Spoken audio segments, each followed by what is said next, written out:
This is Outside the Round with Matt Burrill, a Raise Rowdy podcast. What's going on, guys? Welcome back to Outside the Round with me, Matt Burrill. Today, a new friend of the family, a guy who I'm honored to say has been watching the show for a long time. I've been listening to it for a while. He's from Carrollton, Missouri, a small town of about 3,500 people. It's our boy, Bryan Andrews. Hey. We were just talking about Grizzly, the welfare bear. Yeah. Oh, Grizzly Wintergreen Long Cup, Yeah, man. back in the day, I used to dip the hell out of that, man. I remember it was like groundbreaking and earth-shattering when Copenhagen came out with the mint flavor. Yes, dude. I had buddies from Florida sending it up to me at my college in New Jersey, and I used to be on my college radio show just packing hammers of Copenhagen mint, man. People loved it. I never really got behind it. The mint was just like, it was such a strong flavor. Yeah. And so I didn't like Copenhagen that much, so I never really got into it. But Go with what you know, man. that's right, dude. I started when I took my first long cut dip. It was Skull Wintergreen, and I was like, I thought that was the shit for like a year, and then I switched to Grizzly because all my buddies did, and I was like, this is way better. You know, that's a famous line from a Toby Keith song. He has the song Beers Ago from like his 2000s party Toby Keith, and he says, and wintergreen skull. It was all we had. And I was dipping wintergreen skull, man. 1,452 beers ago. Yeah, man. Yeah. So how long you been out here in town on this trip? Because I know you're still back in Missouri, right? Yeah, I just got here Thursday night. Okay. Or no, Thursday morning. Yeah, I drove. I woke up at like 1 a.m. and drove here, and then went straight into a right Thursday. Got back to the hotel.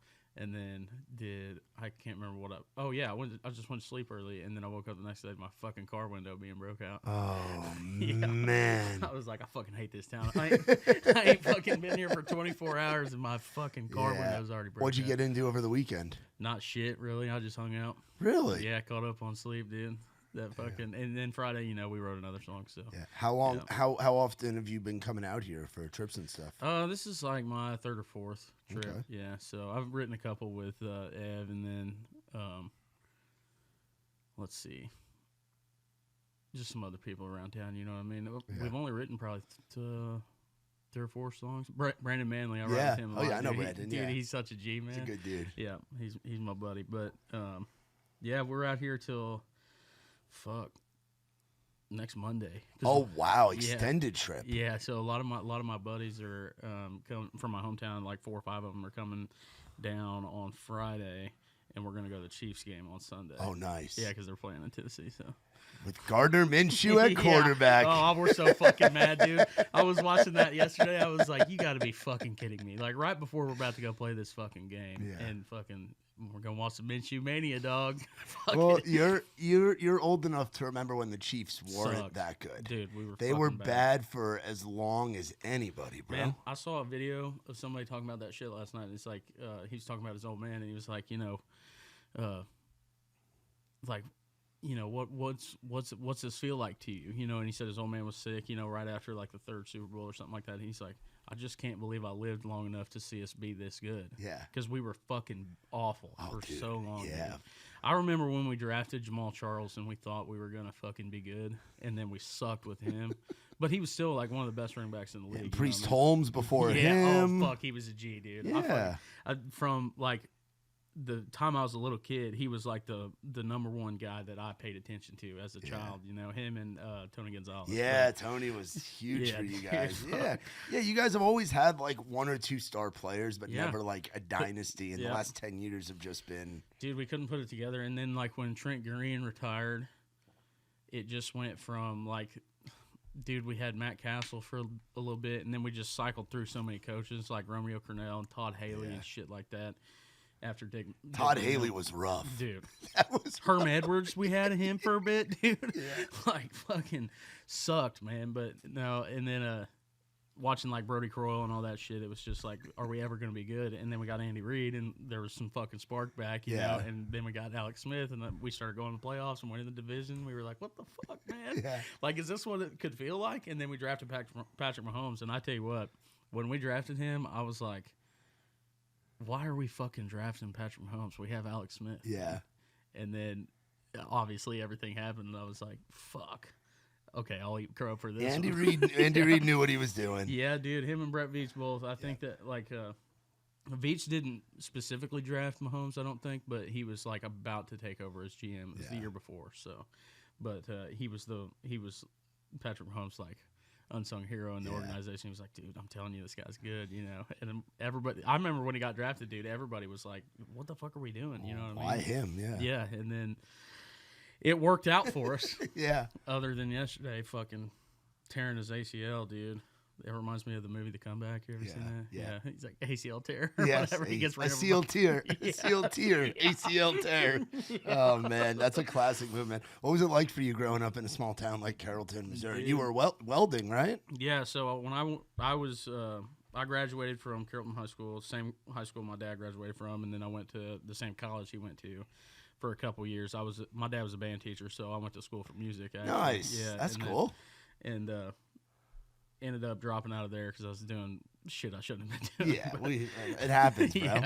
Yeah. So I ended up like hooked on Xanax for a little bit, and then quit doing all that, and then went back to school after I dropped out the first time for like 2 more years, and I was working at a bar called the Cross-Eyed Cricket. Shout out to them if anybody remembers. I feel like I've heard of this. Dude, it's bar. like it's named after a country song, you know. Yeah. So like, or not it's named after like Cotton Eye Joe, I think, because it has the you know, like whatever. But anyways, it was this bar on the outside of Warrensburg, Missouri, the same place Delaney Walker went to school, and I just like hated going to class, you know. But I mean, I was in school, I was trying to get a degree and everything, and then I was washing dishes at that bar for $8 an hour back in the day, and all my buddies were welders, and they was making $2-3 grand a week. And I was like, dude, I think I'm doing the wrong fucking thing here. Yeah. So I dropped out of school, and one of my best friends in life, he bought me a couple welding shirts, and I went to welding school and made it out of there, and I worked on the road for 4.5 years before I started doing music full time. Yep.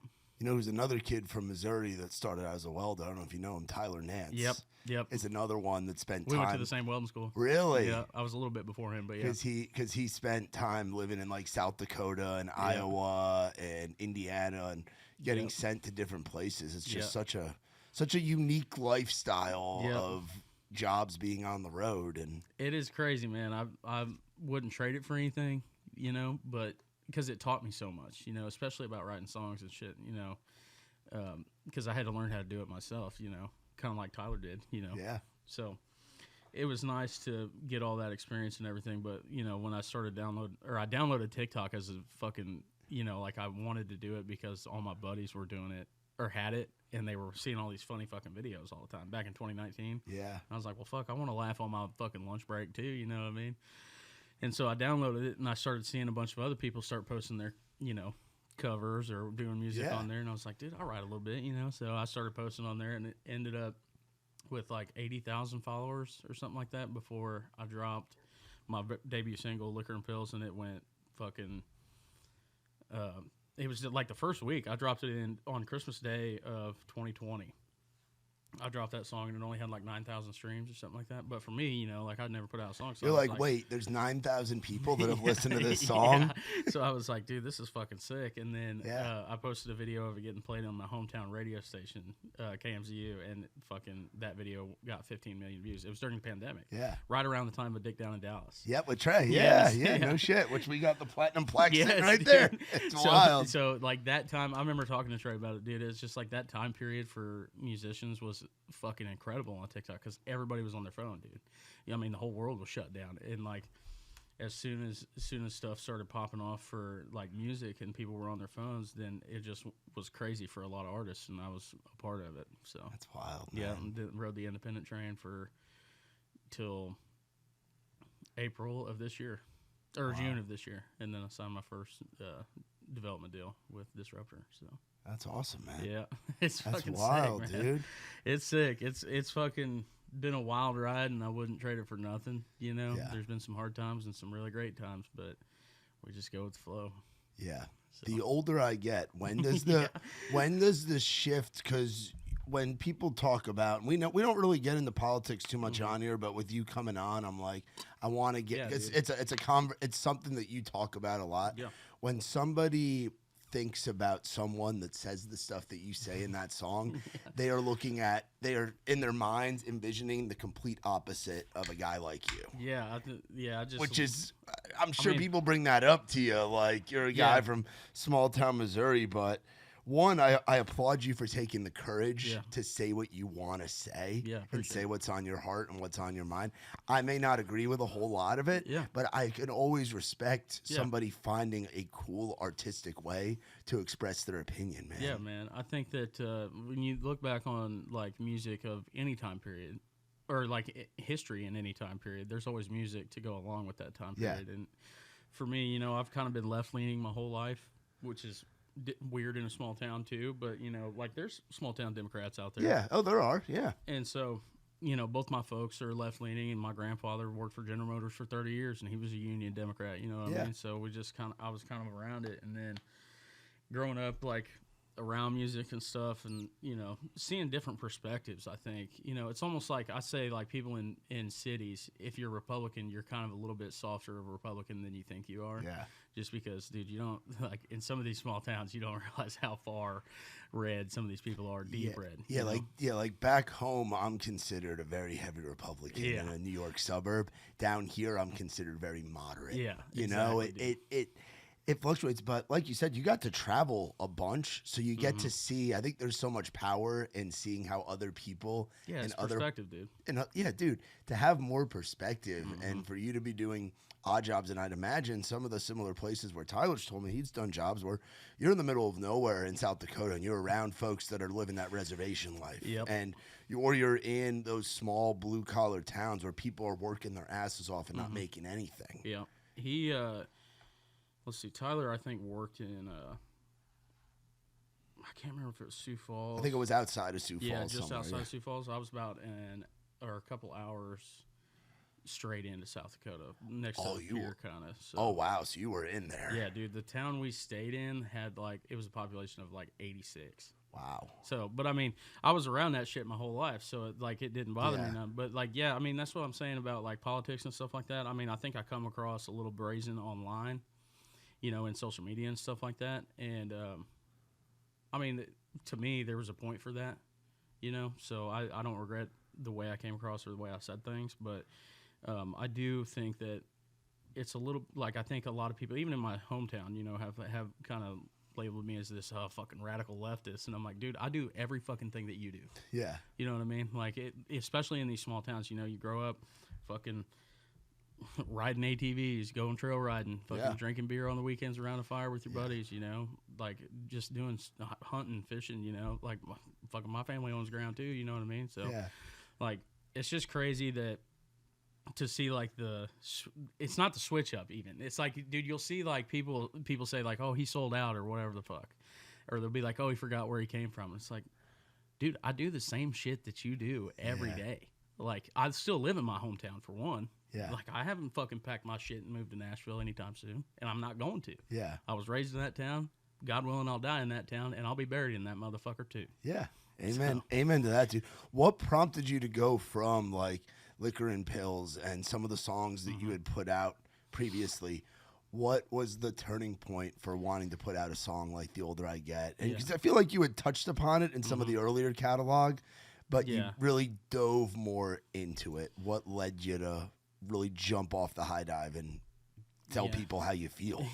Which again, there's nothing wrong with. You're an artist. You're supposed to write songs about what you are going through and what you feel. Yeah, you know, I think what it was for me is like seeing kind of like, you know, because people will say all the time like, oh, he's not country or whatever. Because you are one of the countryest dudes I've had on this podcast, Bryan. Yeah, they'll be like, he's not country because, you know, like he's a fucking Democrat. And they'll be like, oh, he switched up because he fucking used to post conservative shit all the time, but now he's just pandering to the left. And I'm like, okay, I never once ever have came out and like been pro-conservative or pro-Republican or anything before I started posting about politics. And like, obviously, I'm not a Republican now. Yeah. Everybody knows that.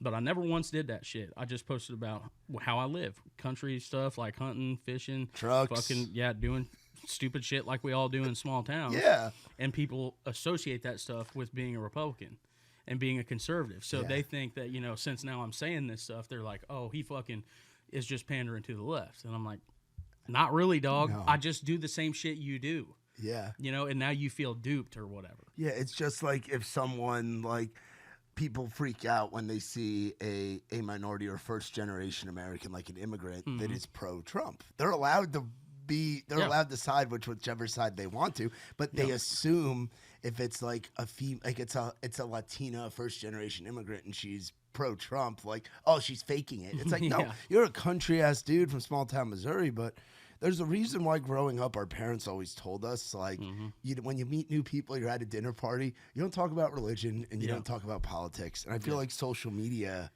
changed that to where everybody's talking about it. We all know how everybody feels. Right, exactly. And I think, like, for me as an artist, you know, like, it was important for me to say something just because, like, I vehemently disagree with a lot of the shit that's coming out of this administration. Yeah, in the world that we're living in, it's chaos. Yes, exactly. So for me, it was easy for me to start talking about it. And then especially like when I hear songs like Try That in a Small Town, or, you know, like Richmond, north of Richmond kind of confuses me sometimes because, like, you know, the whole title is about how these fucking billionaires are taking advantage of us, right? Which is my whole fucking thing. Like, I mean, it's up versus down. You know what I'm saying? Yeah. And so we know that. The whole title is fucking Richmond, north of Richmond. And you're thinking about how this, it's up versus down. This is a really unifying thing. And then there's that one fucking verse that fucking blames fat people and poor folks on welfare for why we're all fucked. And I'm like, if we know it's the Richmond, north of welfare, why the fuck are we still blaming fat and poor folks? Yeah. Or brown folks, you know what I mean? Like in some of these things. And so that's where, like, for me as an artist, I was like, well, there's nobody talking about the other side of this shit in country music. I mean, there is, but, you know, like, I saw an opportunity there and I took it because I feel like it needs to be represented. I feel like people need to be talked, you know, like some of the things we're seeing with immigration and stuff like that. I think that needs to be talked about because people are actually being affected by this shit every day. And I hear it all the time, you know, like even from my buddies in my hometown, because, you know, we have tough conversations and, like, I'm surrounded by Republicans. You know what I'm saying? So even my best friends that I grew up with are Republicans. And, you know, we talk about it a lot. And it's just like, it's important, I think, to have those conversations because at some point we've all got to vote again. Yeah. And we've all got to find some kind of common ground. I hate this fucking political sphere that we're living in. Yeah. Because it's like, if you're not one thing, you're a piece of shit.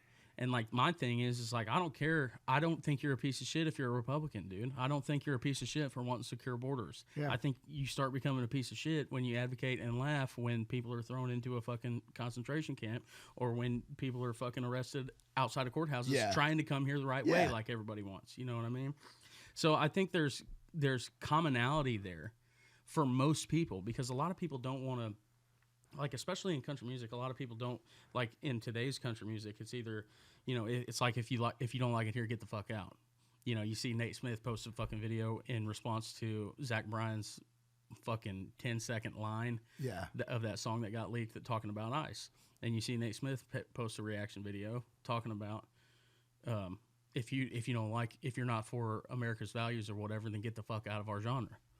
It's like, first of all, who the fuck made you the sheriff? There's so much room for everybody within the genre. Exactly, dude. Country music is one of the most vast genres ever. And, like, what I think's so fucking weird is that we're like politicizing country music so much that, and, like, don't get me wrong, I'm doing it too, just for the opposite side, but, like, we're politicizing it so much that people they're putting, like, this mindset and movement, this MAGA movement, on such a pedestal that it's like a part of who they are. Yeah. You know what I mean? I think that's fucking weird. Yeah, man. I mean, you've had politics and music forever. Yes. Like, Johnny Cash, fucking Chris Christopherson. Back in my drinking days, I'm coming up. Lord willing, I'll be 10 years off alcohol next May, which is great. Congrats, man. Thank you. Awesome. I appreciate that. That's awesome. But I used to get blackout and write papers. And I did really well. I had a higher GPA when I drank than when I first got sober. I was like, man, that Jägermeister in the freezer's getting me there. But I took a class at my college in New Jersey that I went to, Rowdy University, shout out. And the class was called Theories of Persuasion. And it was an interesting time to take the class because it was 2016.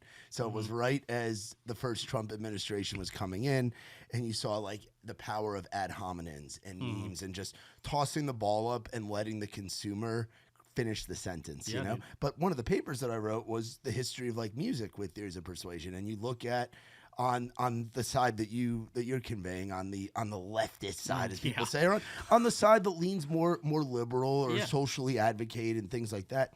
You look at a lot of like the 80s, 90s rap stuff. Like you look at the whole Straight Outta Compton and that movement. They were just reporting on what they were seeing with the police brutality and the struggle they were going things through. that they were going through around it. Green Day with the Rock Against Bush stuff. Yep. You know, like Bob Dylan singing about Vietnam Yep. and John Lennon and folks like that, and singing about it from that side. And on the conservative side, I mean, Toby Keith kicked the damn door down. Post 9/11, Toby Keith, which I definitely lean more that way. But music, it's always been about songwriters Yeah.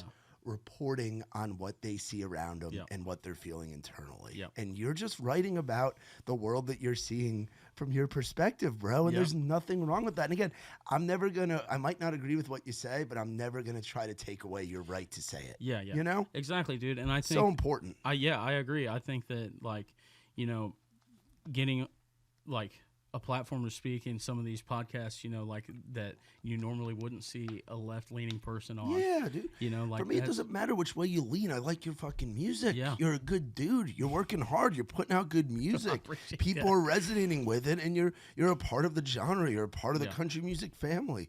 Yep. You know? And that's the thing, you know, like we saw, like, I think it sucks for women sometimes, you know, who are outspoken, you know, like we see, like, you know, when Mary Morris and stuff took a stance, you know, I think, which there's part of me that thinks that maybe she bowed out of country music just because she didn't love it anymore and she wanted to do something else, and that's fine as an artist to do. I just, like, hope it wasn't that she felt like unwelcome here, you know what I mean? Because I feel like country music is country music, and being country used to mean standing up for people, and it used to mean community and like being there for people, you know what I mean? And I think that for me as an artist, like not just a country artist, but as, you know, like a rock artist and stuff like that, I think it's lacking that.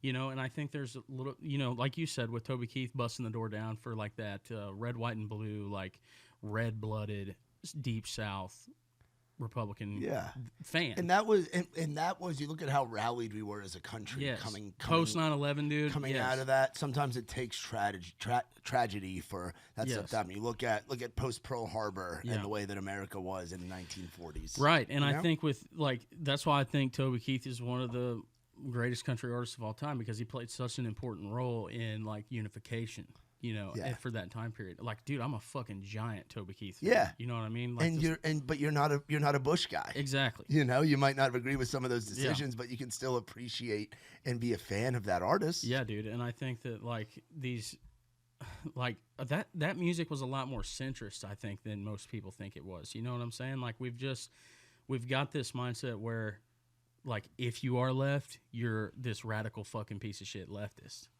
And I just don't I don't feel any more unpatriotic just because I lean liberal. Yeah. You know what I'm saying? Like if anything, that makes me feel more American, is that, you know, like I can have the platform where I can speak up for people, you know, because a lot of people don't have that platform. I mean, I get DMs all day long. Your messages and comments have to be fucking insane. Yeah, dude. And bro. for every bad one, you know, there's somebody that, you know, sends me a DM. Like I got a DM a couple days ago from a Latina woman that was saying, you know, like my chair just no, you're good. It's funny. Like, she's like, I wish that, you know, I could say or speak as loudly as you do, but I have family members that are trying to go through the process right now, and I don't want to bring attention to them. You know, it's hard for folks like that, but it's not hard for me. Yeah.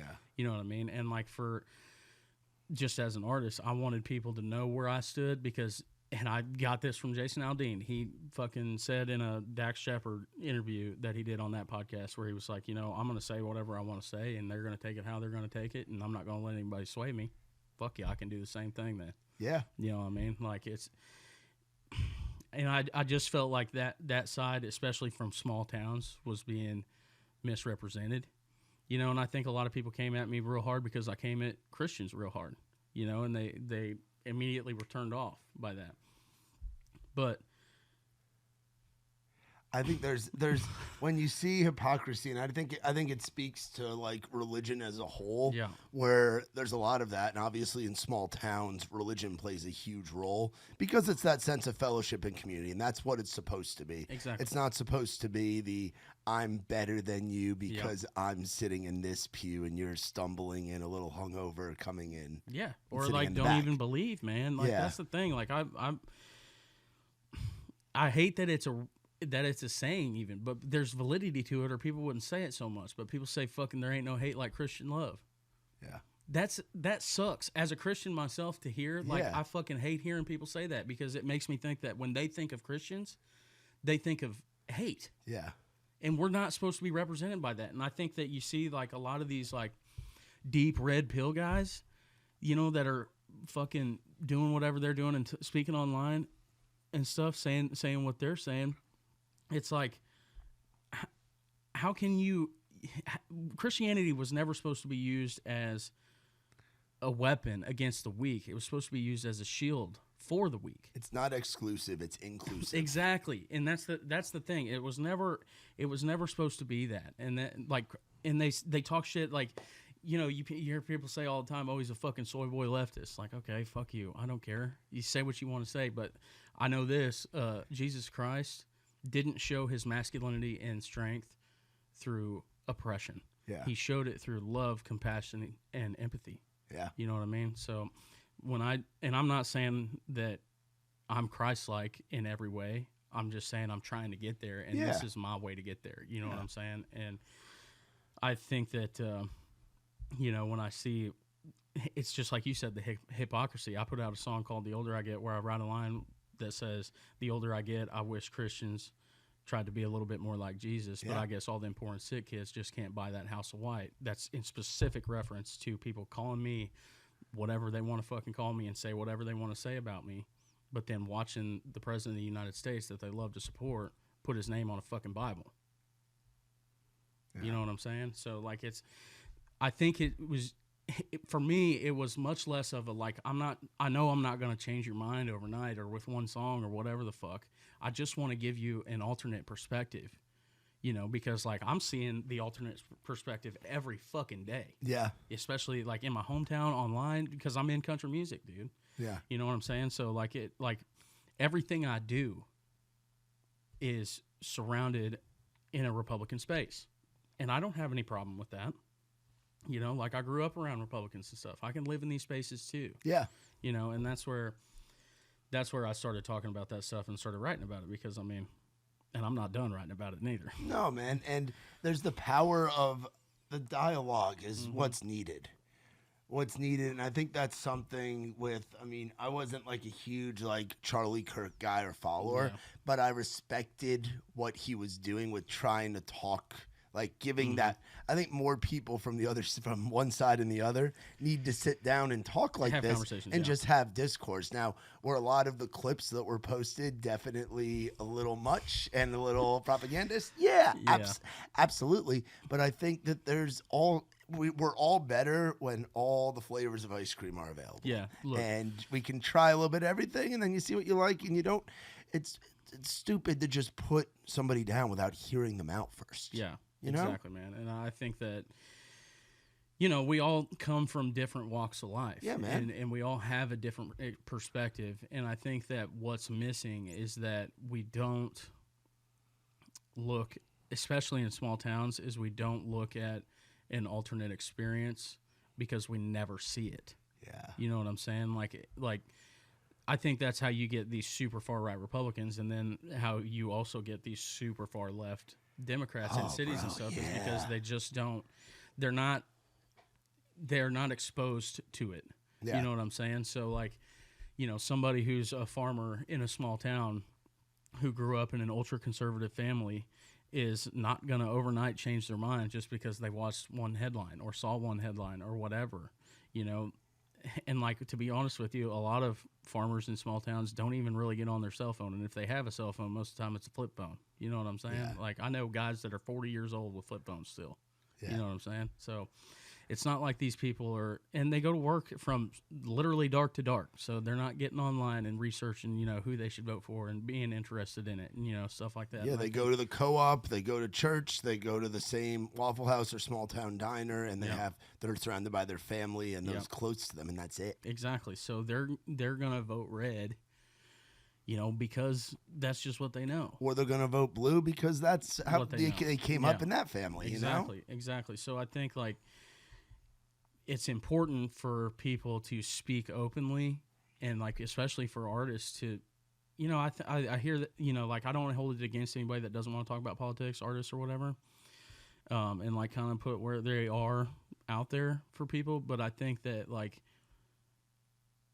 it's important for me to do it because I want to show other people that, like, dude, you can live in these spaces too and still have a different worldview. Yeah. You know what I'm saying? And, like, but that's what I mean about small towns is that, they just get pigeonholed into this way of thinking and they're never exposed to the opposite side. So why would they change their mind? Yeah. You know what I mean? Nobody's ever challenged their ideas. So for me also to be able to write songs like this, I knew I look like them, talk like them, and I'm from where they're from. So if I was ever going to reach people on the middle of the road or these, people that I would consider like soft Republicans or whatever, if I'm ever going to get them to see a different perspective, it was going to be someone who looks like me. Yeah. Like that's where I think a lot of it is lost in translation because these people in cities and stuff like that they just get so mad at people from small towns and stuff like that. And, speak to them without knowing where they come from, and so you might not be the perfect person to talk to these people. You know what I'm saying? So that's where I started saying what I said because I knew that I could. Yeah. How do you balance being as outspoken as you are and as upfront as you are without alienating people? How have you navigated that? Yeah, you're going to, I think, because like I said, like the things that I was saying, it was loud. You know what I'm saying? So I knew I was going to alienate people at first, but I knew if it had the impact that I thought it would, I would get to do stuff like this where I could talk candidly with people. Yeah, and we're sitting here having a conversation, and we're on different sides of the aisle, so to speak. But there's a way to sit and have a grown man conversation about stuff. And I want to hear your perspective, and I want you to share it and all of that, man. When did you realize, like, oh shit, this song's really stirring the pot, or this is getting this is getting more eyes and ears on me than I thought it would, or that I've had before? Yeah, I knew. Like I was posting videos about it, and some of them were going semi-viral and stuff like that. What's semi-viral? Like 1-2 million views, something like that. That's semi? Yeah, I feel like I just have it for like virality and success is objective and subjective. Everybody's scale is different. Yes. But if you're just calling that semi, then you've had some big pop then. Well, I just feel like in the past, I've had stuff go pretty nutty viral. You know what I mean? So like whenever. I put out a couple videos in January and February, I think, and each of them got 30 million views. Jeez. So what was the content in those videos? The first one was about, that's when I started getting first outspoken about this shit. It was the video I made about gun violence. And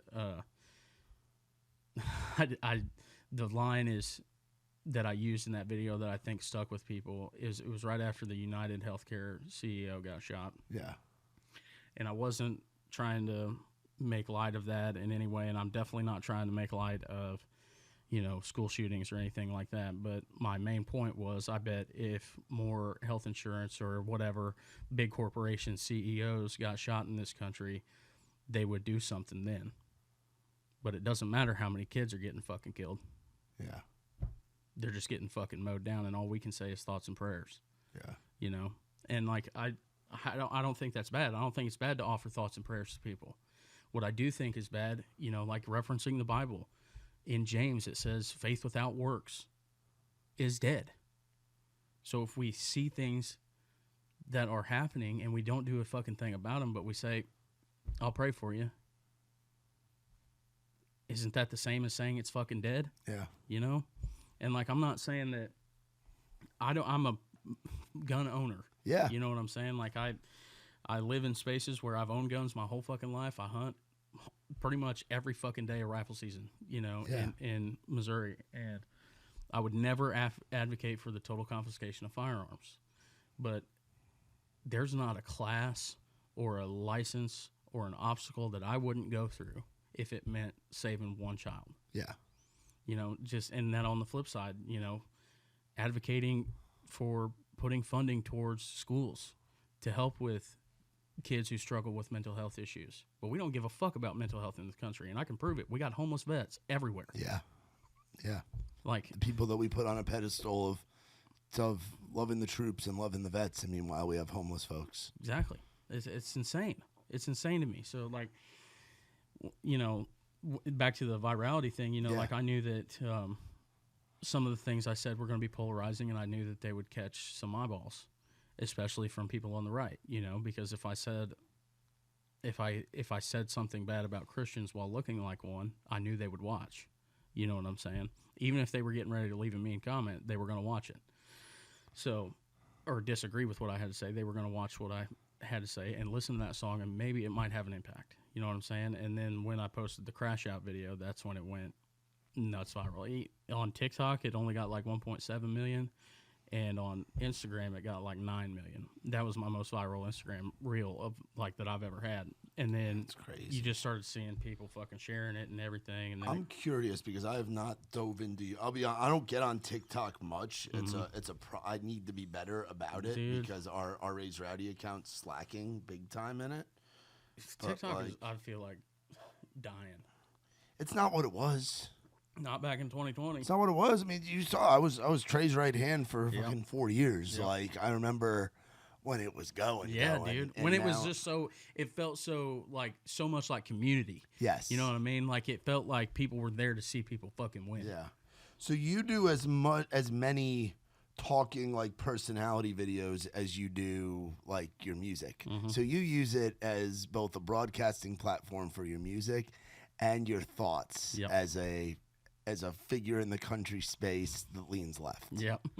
That's beautiful because I'm looking, I'll be honest, I haven't looked at your feet, but it's a lot of you just sitting in the truck and it looks like just talking. And I'm sure some of these are you teasing a new song. Yeah, I'll relate it back to the music a lot of times. You know what I'm saying? Yeah. Like, especially these rants and stuff like that. I mean, you know, I saw the impact that it had with that crash out video, and the HuffPost shared it. Fucking, you know, Fox News did an article on me and shit. It's crazy. So, but like seeing all that shit, I was like, this could fucking at least get to people. Yeah. You know what I'm saying? And like the message could get to people. So that's where, like, for me, I figured out my lane style of content, you know, that really can grasp people, and people know me for that now. Yeah. You know? So I think that it plays a major role in being able to talk about things that I love it now, because now I can be like super outspoken about the things that I care about and relate them back to the music that I'm making, and it's all into one. Yeah. You know what I'm saying? Like I don't have to have separate platforms. Has it been hard for you to find guys and girls to write with? Do you think that that's been a challenge? Like not really, coming man. into town, have people recognized you from your stuff and mention something at, say, like Red Door or one of the bars in town? No, nobody's really said anything. To be honest with you, I haven't gone to Red Door since I started talking like about this previous song, you know, because the last time I was here was early September. So I haven't been out in town much since I put that song out. But I don't, like, as far as the industry goes, like when it comes to getting rights and things like that, like I said, you know, most people from Nash or a lot of people from Nash are a little bit on the lesser side of the right. Yeah. You know, that you would think. And so, like, just like me and you know, like we can come on here and have a conversation. We can get in there and write a song, you know, and it doesn't always have to be political. Yeah. But I think that there are certain things you can say in music that both sides agree with. Yeah. And it's funny sometimes to get in rooms like, you know, with a couple left-leaning people and a couple right-leaning people, because you find that common ground through music. Yeah, it's beautiful. The yes. common ground is the best part of it, bro. It's fucking amazing, dude. And it's like, especially writing a fucking fairly political song. Yeah. When you're like in that room and you have these different ideas, but you all come together right there around that one song. Yeah. It's just have candidates or like political figures reached out to you? Yeah, a few have like followed me and shit and like DM me and stuff. Like asking where I'm from and stuff like that. But nothing crazy. I mean, not like any. I mean, I guess like Jasmine Crockett. She follows me on Instagram. I'm not familiar with her. She's a U.S. Congresswoman from Texas. Oh, yeah, she's running for the primary and the Senate now with James Talarico. So I mean that both those people I think are great candidates. So I'm not going to speak on which one I like better. Yeah. Just because I don't think it's my place to say. Yeah. You know, and also I love them both. Yeah. So, you know, so I don't. So you follow? How do you take in your political news? Mostly social media, podcasts a lot. Right? Isn't that crazy? Because Yeah. that's so not what our parents did. Yeah, I mean, Or even like our older cousins or older. I don't know if you have any older siblings. Mm-hmm. It's like 10 years ago, it wasn't this way. It was you either watched Fox or CNN Yeah. or MSNBC. Yeah, I like don't where I watch- was, I grew up my family watching Fox and getting the New York Post every day. Yeah. Like that was. yeah, But that was how you got your stuff, was what's on the front page of the newspaper. yeah. Now it's what's this person saying on Rogan Yeah. or saying on this channel or Yeah. posting on TikTok. Like, do you like that better, or do you kind of miss how it was in the old days? I think you see like you have access to a lot more different perspectives on one thing now. You know what I'm saying? Because you're not listening or reading or listening to a news article that's from one person, one journalist. You know what I'm saying? Or edited by one person or whatever. So I think you have a lot more perspective. However, I do think it's a lot easier to fall for misinformation. You know what I'm saying? So like when, you know, for me, a lot of times I'll use an app called Ground News. And this is not an ad. They don't fucking pay me or nothing, but they're dope because they'll like every article you see, you can put it or you can see it on that app, and they'll tell you which way it is biased. Oh, Yeah. because there's always a bias. Yes, there's absolutely. always gonna be at least some bias. Do you sometimes find yourself looking at through it Biased news. from the other lens, like seeing what is the right wing saying? As Yeah, on opposed certain to, specific situations, absolutely. I do that too. Yeah. Where I'll tune in like election night. I'll tune into CNN or Yeah. MSNBC Just to during see a how commercial break on Fox, just to see how Differently, they're portraying it to their audiences. the same thing is happening, Yeah. but how different are these talking points and graphics and headlines, you know? Dude, it's insane. That's why I try to stay away from CNN and Fox News as much as possible. I think the only times I watch them is on election nights, just because I feel like they have the best coverage. Yeah, because they have the best resources Yeah. to get everything. Yeah, but as far as like, I mean, and I think like, you know, CNN and Fox News are both getting better about like having certain segments on their shows where they have different, like the people from the opposite side of the aisle, Yeah. you know, to talk about things, but it's still, you know what I mean? So I think for like headlines and shit like that, it's cool to fucking, you know, like I've got some of my updates for certain news outlets and stuff turned on or whatever, so I can see those. But as soon as I grab the headline, I'll go look at it in Ground News because I'm like, okay, what am I reading? And I want to know Yeah. who I'm reading it from and, you know, stuff like that. And Yeah, then and where's the source? Yeah. yeah, and be able to form my own fucking opinion about it. But there also are some things where, like, dude, you'll see a video, like a real-time footage of something unfolding, and it won't be, like, news or anything. It's just a video that somebody in that place has recorded and posted online. Like what we're seeing with the latest thing that happened in Australia. Yes. Yeah, and, like, it's not even, you're not even watching a news outlet. You're just watching people that have recorded it that were there. The raw footage. Yes, and like I think that is good and bad because like you can see it in real time with your own eyes, but at the same time, like some of that shit we shouldn't see.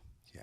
You know, like even with the Charlie Kirk thing. That shouldn't have been. No, That everyday video should not have been released. no everyday people are not supposed to see things like that. Yeah. Like you're not. It's like because there's a certain connection that you have with that person, whether you like them or hate them. And to watch like life be taken like that is we're not supposed to see that.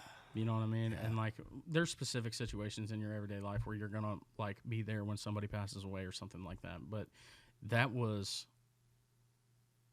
like sickening to watch. Dude, I hunt deer and have killed more than I can count.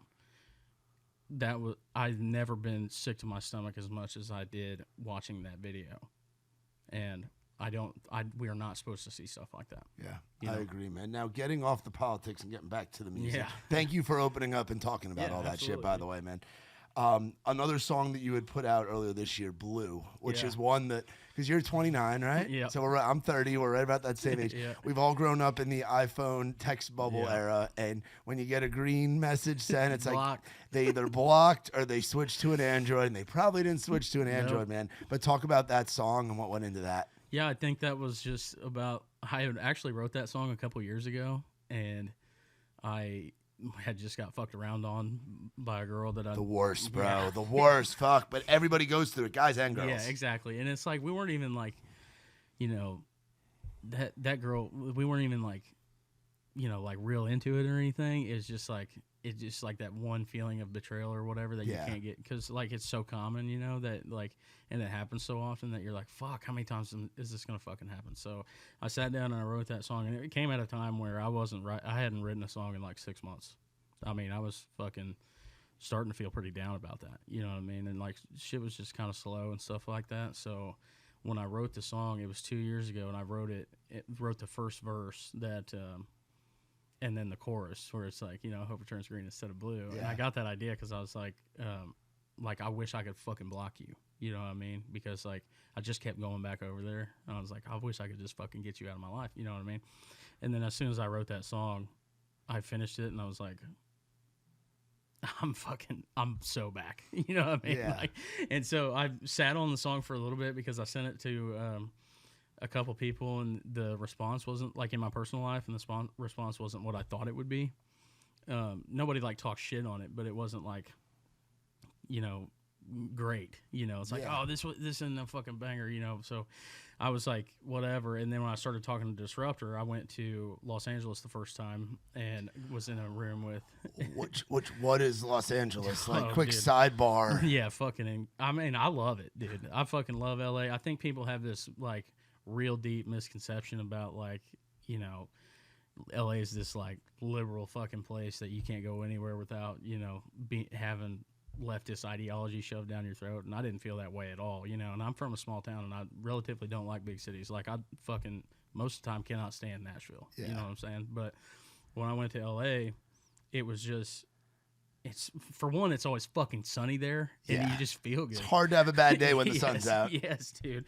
So when I got there, it was like my first time really getting in a writer's room with people and like having a producer there. And we did that song with Andrew Goldstein was the producer, and the other songwriter was Marshall Vore. And we got in there, and I had the whole song written or whatever.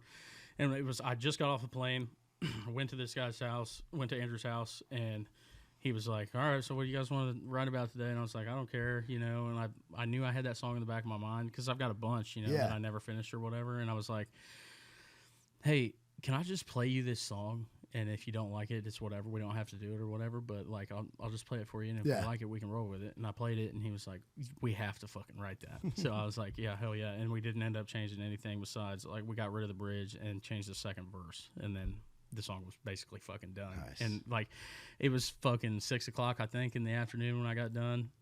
And I remember going back to my hotel room and I was like, that was fucking awesome. You know what I'm saying? Like, this is what I want to do for the rest of my life. And like, I had already known that, but I mean, that moment, there's specific light bulb moments that you have. Yeah. And that was one of them. So I'll always love that song because I felt like it revived my career kind of. I was slowing down a lot. I was still doing the independent thing, and being an independent artist is a hell of a lot harder than people think it is. But the rewards when you win as an independent is like crazy, no other feeling. Yeah, because I mean, dude, you fucking basically did it yourself. You know what I mean? It's just such a freeing feeling. And I when I think about that I signed a deal or whatever, I still have such a ton of respect for people who live that independent grind for their whole careers. What led you to wanting to sign the deal? I think it was just that if there was going to be a time where I did sign a deal, it was right now. And so I was like, you know what, fuck it, we're going to do it. And if it works, it works. If it don't, it don't. I'll go back to fucking welding if I have to. I don't give a shit. You know what I mean?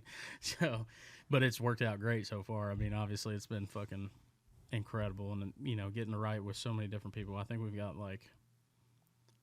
by the end of this trip, we'll have 18 songs. That's great. Yeah, so I mean, Makes it worth it. yeah, Come out dude, here. that are pretty much done. You know what I mean? Yeah. So like, yeah, especially, dude, and like, it's not that I hate Nashville. It's just in Los Angeles. Like I said, dude, you can go. There's so much history there too, and it's almost like New York City. You know what I mean? Like you can go fucking anywhere and see anything. Yeah. You know, and see so much history, and then you can drive an hour and be at the beach, or you can drive 2 hours north and be at Big Bear, or whatever. So there's just so much shit to do in LA, and you like there's an isolating feeling about Los Angeles because there's so many people and you don't know fucking any of them. You know what I'm saying? But which for me was crazy. But there's also like a freeing feeling that like there's so many people here and I'm one of them. You know what I mean? Like I'm here on a mission doing something with my life. Yeah. See, on the other side of that token, coming from New York, I have loved being here for the last 7 years because I've gotten to see the city get built. Like, yeah, dude. The whole skyline when I first got here to now, completely different. Well, and I think it's cool to watch, man. for But sure. but I also grew up 25 miles outside of Manhattan, Right. So it's like Manhattan's had always kind of been there. Yeah, dude. But it's cool to. I personally am, but I've also never been to LA. Yeah, I've had it on my list of places to go, but I've never been. Yeah, that's something that people don't like understand about Nash. I think is that because like when I first came here, it was on my very first trip ever. It was for my buddy's bachelor party when we were 21, or 22, so like 6-7 years ago. Yeah, BC before COVID. Yeah, exactly. Yeah. It was right before that, and like I was like, dude, this place is really cool or whatever, but it feels a lot like Kansas City. It just wasn't super huge or anything like that. And dude, this place is growing by the day. Yeah, like now when I come here, I'm like, holy fuck, traffic is way worse. Like, it's a lot. But yeah, so I mean, and I've been to New York City once, and it was fucking so dope, dude. Yeah, I don't know what it is about that city, but there is something fucking It's cool. again history, and you have every culture of the world has a representation in that city, dude. And I think that's where New York beats LA. Because I think Los Angeles, which I haven't been to Los Angeles enough, but like I think that LA is like this very like it has a certain vibe to it. But like going downtown LA is cool to see all like the rock bars and shit like that where Ozzy Osbourne used to snort cocaine and shit like that. Yeah, when Motley Crue was kicking the door down, drop kicking people off stage, where Metallica, all those guys, Guns N' Roses, where they all came up. Yeah, so it's great to see that like music history there. Yeah. But in New York, there's jazz history and all kinds of music history too. But like in New York City, there's Ground Zero, which is a fucking chilling place. Like anybody that goes to New York, you've got to go to Ground Zero. It's just incredible, and it's wild. I've gotten to go there with my mom and my stepdad and with my dad, and they know we'll go. They know people's name. Like we were close enough to it where there were people from my hometown that died, dude. It's wild. Yeah. So it's sad, but like you said, there's so many things. Like the Village is one vibe. Astoria and Queens is one vibe. Brooklyn and Williamsburg is one vibe. They're all different. Fide's different than the Bronx, different than Staten Island. Chinatown. Different. I mean, bro. Chinatown, Little Italy. Like you got everything there, dude. And it's funny you talk about like the music history of L.A. I've been saying it on here for the past few years. It's really been like a few years, so I guess the moment's been extended. But I've been saying that we've been having our Sunset Strip moment here in Nashville for like the past few years. Yeah. Where it's like, this is the spot to be. Exactly, because country music is like evolved in such a way that it's such a broad genre now that musicians from everywhere are coming here. Youngblood's been teasing that he wants to get into it, that he wants to collab with Bailey Zimmerman. I'm like, that'd be fucking wild. Exactly. Like, I would love that. Post coming here to the point where he opened up his own fucking bar.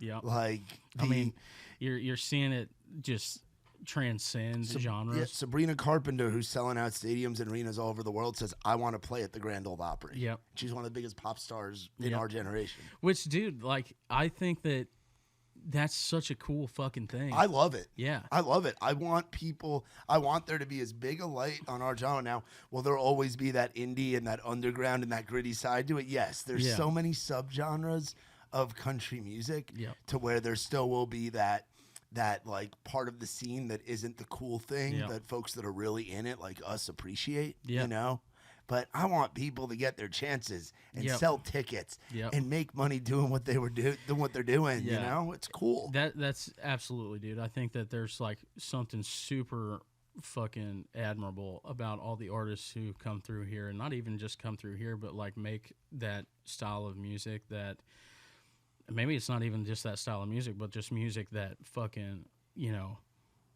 is that gritty, like just underground type of thing. And they are going, instead of taking like the hardcore social media route, they're going out and playing shows to 50 people at a time, and like fucking grinding their ass off for years.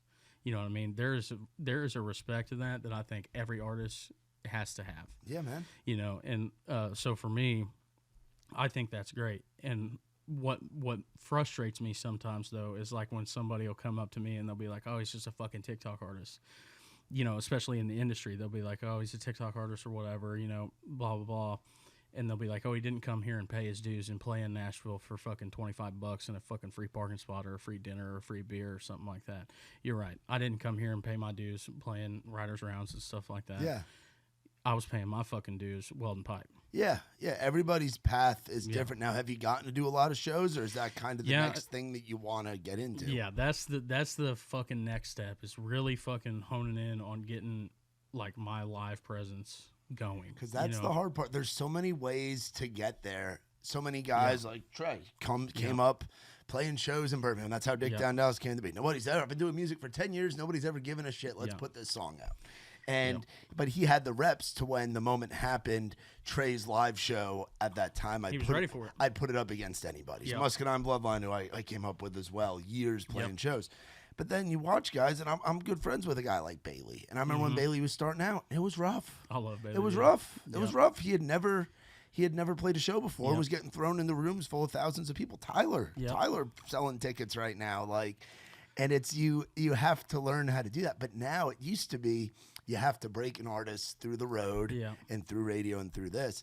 Now there's you can still do that, but now there's another way to do it with the social media presence where folks know who you are before they even see you in person. Yeah, exactly, dude. I think it's like the chicken before the egg thing. Yeah. Like, I don't think it really fucking matters as long as an artist is dedicated enough to go out there and sell their songs and speak to people. You know? So what shows have you gotten to do? I've done a bunch around Missouri, and like the thing that I like started doing when I started playing music and writing my own songs full time, I did this like small town tour thing.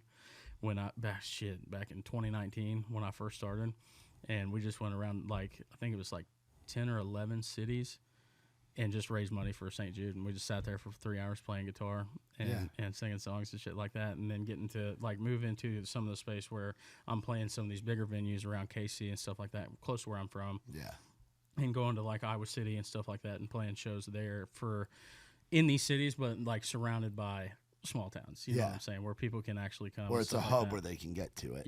And dude, it's slept on how hard it is to sell tickets in this business. Oh dude, there's few and far between. It is. Club shows are in a very rough spot right now. Oh man, club shows are hurting, bro. I'm glad I got to tour the club market before COVID and out of it. And when I first started blowing up, I remember playing a show. And I was like, oh, yeah, I'm going to sell tickets. And 40 people showed up, which is great. But, yeah, there's a lot less that could show up, my brother. Yeah, but, in my mind, I was like, fuck, dude. What did I do? Did I fall off or whatever? And then I think the last show we just played, we sold 368 tickets in KC. So that was fucking incredible. You know what I mean? But, I think that's where those older guys who are you need to go hit the road and shit, that's where they have some validity, because you do need to go figure out how to play live in front of people, especially for me, I had never really done the first full band show I played was in Nashville. Oh, wow. And it was at 6th and Peabody, and I was playing for a showcase thing for a booking company down here. And I was so fucking nervous. I bet I said the F word every other word, because it's my filler word. Yeah. And I was I could not stop shaking and shit, and there was only 50 people in the bar, but it was still on a stage, the lights were up and shit, and I was fucking real nervous. And that's right before I met Bailey, and then I started seeing how Bailey was playing in front of 7,000-8,000 people when he got started, and people were eating him up on some of those performances, and I was like, you don't understand. Well, because it used to be Bailey was the first of that. Yeah. Bailey was the first TikTok guy. Yes. He was at the forefront of being that guy. Before that, it was you start out in the 200 cap room, and then you go to the 500 cap room, and then you go to the 800, then you go to the 1,000, and that's over the period of years because you start out in each market at the 250 and work your way up. Yep. And I think it's great. I think that with Bailey, you know, like and I'm sure you know too, he's such a great guy. Oh yeah. That like back then, I remember seeing it because I was like, dude, if that was me, I'd be fucking toast up there. Yeah. You know what I'm saying? And I remember thinking about that, and I was like, there's got to be some fucking grace period involved there because Bailey works his ass off, too. Yeah. You know what I'm saying? Well, that's where the opening slots worked out really well, Yes. and having him as an opener, and he did that for a long time. Yeah, he's just a good fucking dude. But I He mean, is. like that's the thing. It's just there's different paths to this, and nobody's journey in music is the same. No, not at all. And I think that when you look back at like artists who are really stuck in their ways, it's because, you know, sometimes they never got the break or whatever, and I can understand being frustrated at that. You know what I'm saying? But I think their break could always come. Yeah. You know, I think that's my thing about country music in general is that I think there's room enough for us all to eat. Yeah. You know, so that's where I'm at with Amen, brother. So what are the goals for next year? touring. Touring. Yeah, that's the number one That's the fucking big thing. Because thing, I getting just on the road. Yeah, I'm craving human connection so bad, especially after this last song. You know, because I mean, there's a certain amount of fucking hate that comes with saying stuff that I say, and so when you're just fucking reading comments and shit like that, it's not good for you. No. So, you know, so like you need to be able to go out and actually, you need to be able to see in real time what your music has had an impact on, you know, and like you need to be able to see someone in real time who your music has had a real effect on. So that for me is number fucking one priority goal in 2026 is getting on the road. Amen, buddy. Well, I look forward to seeing you out there, and appreciate you coming on and hanging out, man. This was a lot of fucking fun. People can go and find you. Just look up Bryan Andrews, and your stuff's everywhere. Yep. Everywhere. And do we have plans on any new songs coming? Or? Yeah, December 19th. I don't know if the song will be out before this comes out. Okay, sounds good. So the song is called Grizzly Can, and it's basically hell yeah, hold it up. Yeah. It's basically just about growing up in a small town, and you know, and like hearing people say all the time, like getting into social media and stuff like that, and the way we see being country now. I think people are always like, oh, I only listen to real country music, and this is like the other side of that. Like, I feel like I'm country just like you are. Yeah. You know what I'm saying? And like before this shit was all a trend, I was still doing this shit. Yeah. You know what I'm saying? So I think I'm super fucking pumped for that song. Hell It's not getting the love that I thought or that I hoped it would, but it's at least on pre-save campaigns. But like being an independent artist myself, I fucking hate pre-save campaigns. Or used to be an independent artist. I can't stand them. They're fucking junk. But I think that, like, why would you trade pre-saves for real-time streams? You know what I'm saying? Yeah, man. And you're just throwing darts and seeing what's gonna hit, the board. Exactly, you know, man. man. There's nothing wrong with doing that. Well, Brian, I appreciate you coming on and hanging out, buddy. Hey. Y'all be sure to look up our man Bryan Andrews. Grizzly Can. It's out right now. Y'all go and listen to the hell out of that thing. Comment on the video what your thoughts are on the song too. You can comment below on our comments section. Shout out to our good friends from Surfside. You like the green tea? Hell yeah! Dude. I got an 8-pack over there with your name on it. Hell And we yeah, got some hats for you to sift through as well. Hell yes, our light dude. selection of what's left post holiday sale. Man, I like it. Dude, I got you. Well, for my man Brian, I'm Matt Burrill. This has been Outside the Round.